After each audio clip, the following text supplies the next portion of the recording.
दोस्तों आप देख रहे हैं भाग 2 का अध्याय नंबर 2। इससे पहले अध्याय नंबर 1 जो है अपलोड कर दिया गया है। राष्ट्रीय आय का लेखांकन जो है इसके प्रश्नों को देखेंगे। इसमें से 8 अंक के प्रश्न प्रश्न पत्र में आएंगे आपके। एक 4 नंबर का प्रश्न आएगा, एक 2 नंबर का प्रश्न आएगा और 2 1-1 नंबर के प्रश्न आएंगे। ठीक है? तो चलिए स्टार्ट करते हैं इस क्वेश्चन के सॉल्यूशंस को। और साथ ही साथ आपको बता दूं, model paper, pre board paper और प्रश्न बैंक, इन तीनों में से सबसे ज़्यादा प्रश्न जो है आपको देखने को मिलेंगे आपके मेन बोर्ड एग्जाम में। और सारे के सॉल्यूशंस करा दिए गए हैं। सभी की लिंक इसी वीडियो के डिस्क्रिप्शन बॉक्स में बार बार यहाँ पे रिबन चल रही है। इसमें बताया गया है कि आपने अगर डिस्क्रिप्शन बॉक्स में अपनी प्लेलिस्ट नहीं देखी ना, तो आपने कुछ भी नहीं देखा, यानी कि आप अभी तक कुछ पढ़ ही नहीं पाए हैं जो इंपॉर्टेंट आपको बताया गया है। पहले क्वेश्चन से स्टार्ट करते हैं। स्टॉक में किसको शामिल करेंगे? स्टॉक में किसको शामिल करेंगे? तो हम स्टॉक में जो है गोदाम में रखे गेहूं की मात्रा को शामिल करेंगे। किसको करेंगे स्टॉक में शामिल? गोदाम में रखे गेहूं की मात्रा को। परिवार फर्मों को कौन सी सेवाएं प्रदान करते हैं?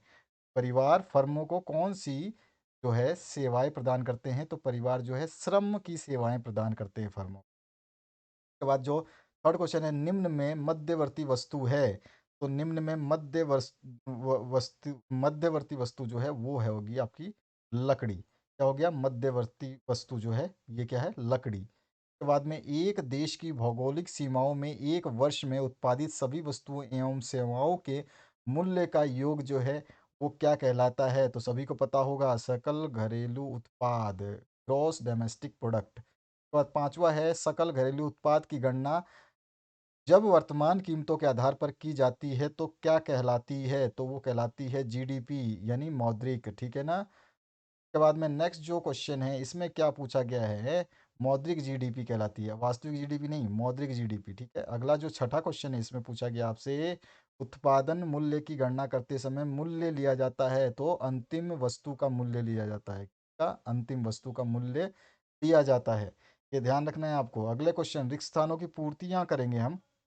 तो सबसे पहले राष्ट्रीय आय लेखा प्रणाली के जन्मदाता जो हैं वो कौन है? तो उनका नाम लिखोगे आप, एडम स्मिथ।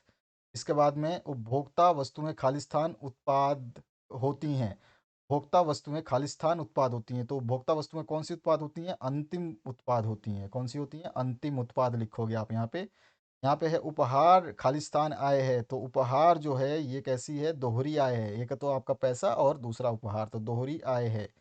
के बाद में सकल घरेलू उत्पाद जो है आपका मूल्यह्रास बराबर क्या हो जाएगा? तो आपका जो है ये क्या होगा? आपका मूल्यह्रास, यानी कि सकल घरेलू उत्पाद माइनस मूल्यह्रास बराबर क्या हो जाएगा? शुद्ध घरेलू उत्पाद। यहाँ पे क्या लिखोगे? शुद्ध घरेलू उत्पाद। दोबारा बोल रहा हूँ, सकल घरेलू उत्पाद माइनस मूल्यह्रास बराबर हो जाएगा शुद्ध घरेलू उत्पाद। अगले क्वेश्चन की बात करते हैं। वह विधि को खालिस्तान विधि भी कहते हैं, तो वह विधि को उपभोग विधि भी कहते हैं। क्या कहते हैं? भोग विधि। लिख लोगे उपभोग विधि। कर्मचारियों का पारिश्रमिक की गणना खालिस्तान विधि में की जाती है। तो कर्मचारियों की पारिश्रमिक गणना जो है वो कौन सी विधि? तो आय विधि द्वारा की जाती है। कौन सी विधि? यहाँ पे आय विधि। सत्य असत्य की बात करते हैं। सत्य असत्य में सेवाओं का संग्रह किया जा सकता है। क्या सत्य है? नहीं, ये असत्य है। सत्य नहीं है, असत्य है। इसके बाद जो नेक्स्ट है आपसे पूछा गया है, वर्तमान समय में कोई भी अर्थव्यवस्था बंद अर्थव्यवस्था नहीं है। तो ये सत्य है। वर्तमान समय में ये सत्य है।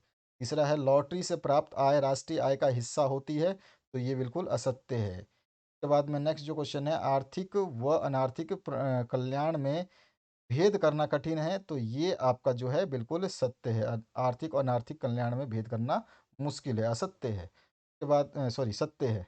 सत्य लिखेंगे आप इसको, सत्य है। नहीं मतलब भेद करना मुश्किल है, कठिन है, बिल्कुल सही बात है, तो सत्य है। पांचवा है, स्टॉक का संबंध समय अवधि से होता है। तो ये भी बिल्कुल सत्य है। स्टॉक का संबंध जो है समय अवधि से होता है। छठा क्वेश्चन है, राष्ट्रीय पूंजी में सेवाएं शामिल होती हैं। तो ये बिल्कुल असत्य वचन है। क्या है? असत्य है। अब आगे बढ़ते हैं, जोड़ियां मिलाने वाले क्वेश्चंस पे आ गए हैं हम। तो हमारा जो जोड़ियां मिलाएंगे, तो इसमें सबसे पहला जो क्वेश्चन है आपका, राष्ट्रीय पूंजी। तो राष्ट्रीय पूंजी जो है आपका क्या हो जाएगा? एक स्टॉक। राष्ट्रीय पूंजी जो है एक स्टॉक। उसके बाद में स्वतंत्र वस्तु। स्वतंत्र वस्तु जो है आपका क्या हो जाएगा? स्वतंत्र वस्तु में हम बिजली। ठीक है? स्वतंत्र वस्तु क्या है? बिजली। राष्ट्रीय आय। राष्ट्रीय आय क्या हो जाएगा आपका?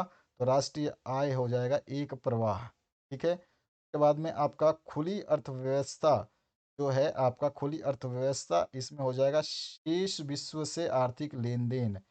शेष विश्व से आर्थिक लेन देन।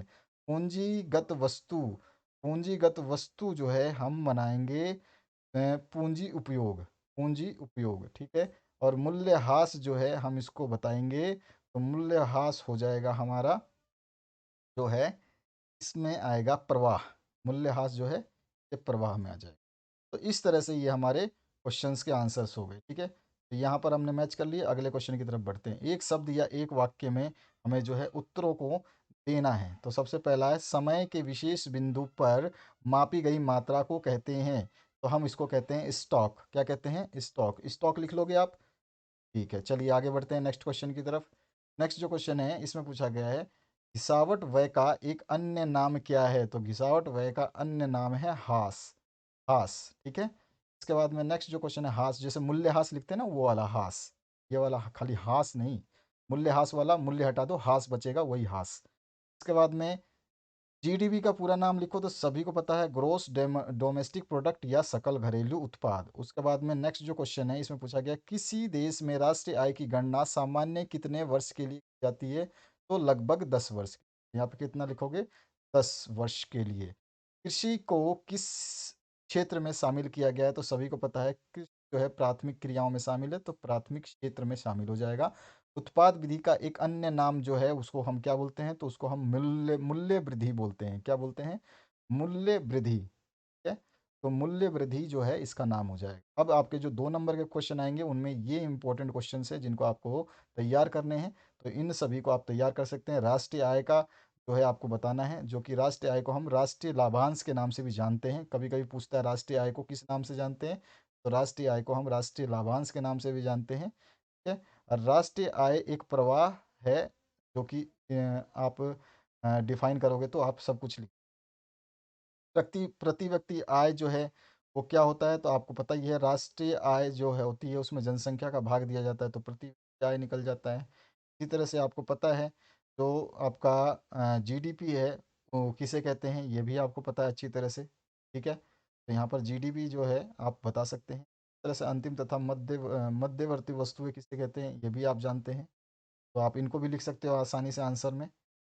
तो यहाँ पर ये सारे के सारे सॉल्यूशंस जो आपको करने हैं, और अगर आपको इनके क्वेश्चंस के सॉल्यूशंस सपोज करिए नहीं आपके पास, तो वीडियो में आपको जाना है और प्री बोर्ड के एग्ज़ाम पेपर्स प्लेलिस्ट में देखोगे, और आपके जो मॉडल पेपर सॉल्व कराए हैं उनको देखोगे, तो आपको सारे सॉल्यूशंस मिलेंगे। मैंने बहुत ही इंपॉर्टेंट तरीके से आप लोगों के लिए सॉल्यूशंस बनवाए हैं, और उन सॉल्यूशंस को देख करके आप तैयार कर सकते हैं। ठीक है ना, तो इस तरह से आपका जो है, में जो 4 अंक का एक प्रश्न आएगा, आपको पता ही है अच्छी तरह से, तो 4 अंक के प्रश्नों की श्रृंखला यहाँ पर दिखाई दे रही है आपको।